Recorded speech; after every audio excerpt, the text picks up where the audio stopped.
දන්නවද? අද කාලේ ෆොටෝ එකක් ගන්න ඕන කෙනෙක්ට පුළුවන්. ඒත් ඉස්සර කාලේ ඒක ලේසි වුණේ නැහැ. අද අපි කතා කරන්නේ ෆොටෝග්‍රැෆි වල ඉතිහාසය ගැන. මම දවසක් කල්පනා කරා ඇත්තට මේ ෆොටෝග්‍රැෆි වල ඉතිහාසය මොන වගේද කියලා. මම හොයලා බැලුවා ෆොටෝග්‍රැෆි කියන්නේ මොකක්ද කියලා. ෆොටෝග්‍රැෆි කියන්නේ මොකක්ද කියලා මට ගොඩක් නිර්වචන ලැබුණා. හැබැයි ඒ අතරින් මට ලස්සන නිර්වචනයක් හම්බුණා. ෆොටෝග්‍රැෆි කියන්නේ ආලෝකයත් එක්ක කරන කලාත්මක වගේම විද්‍යාත්මක ගනුදෙනුවට. හරි. දැන් අපි යමු ෆොටෝග්‍රැෆි වල ඉතිහාසයට. ෆොටෝග්‍රැෆි වල ඉතිහාසය හොයාගෙන යද්දී අපිට යන්න වෙනවා 19 වෙනි සතවර්ෂයට.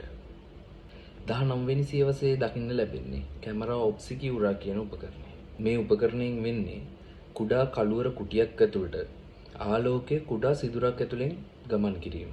ඒ කුඩා සිදුරෙන් ඇතුල් වෙන ආලෝකය ඉස්සරහා තියෙන බිත්තියට වැදුනහම අර එළියෙන් එන ආලෝකයේ ප්‍රතිබිම්බයක් අපිට බලා ගන්න පුළුවන්.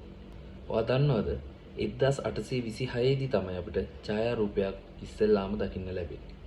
ඒ ජෝසප් නිසෆෝගේ. මේක කැමරා සබ්කියුරා කියන මොඩල් එක තවදුරටත් වැඩි දියුණු කරලා හදපු මොඩල් එකක්. ජෝසප් මේකට නම තියෙනවා හෙලියෝග්‍රැෆි කියලා. මේකෙදි උනේ ලෙන්ස් එක හරහා එන ආලෝකය සුදු පාට කොළයක් උඩට අරගෙන ඒක සටහන් කරන එක.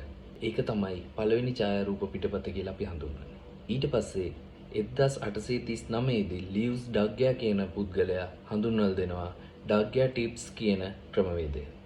මේක තමයි ලෝකේ පළවෙනි සාර්ථක වාණිජමය ඡායාරූප ක්‍රමවේදයේ විදියට හඳුන්වන්නේ. කාලයත් එක්ක 19 වෙනි සියවසේ අගභාගයටම ආවා. 19 වෙනි සියවසේ අගභාගය කියන්නේ ෆොටෝග්‍රැෆි වල නෙගටිව් ඇන්ඩ් පොසිටිව් කියන තියරි එක ආව මුල් කාලේ. මේ නෙගටිව් ඇන්ඩ් පොසිටිව් කියන ක්‍රමවේදය හොයාගත්තේ විලියම් හෙන්රි ෆොක්ස් විසින්. ඇත්තටම මේ නෙගටිව් ඇන්ඩ් පොසිටිව් කියන ක්‍රමවේදය ෆොටෝග්‍රැෆි වල ලොකු පිම්මක්.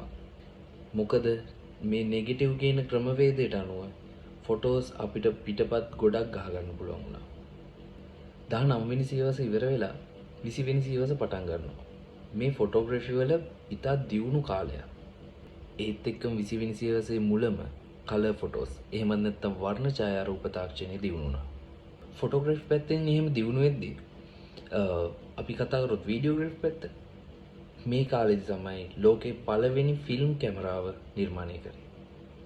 මේ විදියට ආපු ෆොටෝග්‍රැෆි ගමනේ 20 වෙනි සියවසේ අගභාගයේ වෙද්දී ෆොටෝග්‍රැෆි ඩිජිටල් කරණයට ලක් වුණා.